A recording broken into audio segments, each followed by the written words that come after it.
Hey, thanks for stopping by at Twisted Art Designs. Today I'm working on my altered book, which is a bird theme, and I'm doing something a little bit different. I just thought I would show my process for this.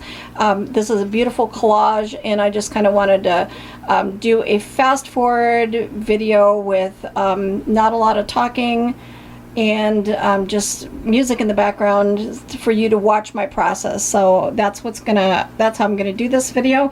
But I wanted to start by saying thanks to Pam.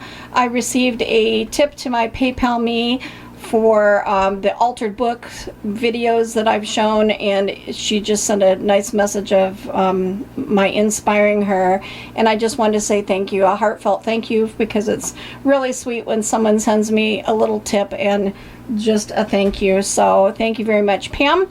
I appreciate all my followers and everybody who's playing along with me, and I'm so happy when I see people posting things in the Facebook groups and showing me what they're creating based on things that I've shown and taught them in my YouTube videos. That's what I do this for, and it heals my heart and heals my body, and it is just the best thing ever. Art is just so much fun, and we learn from each other.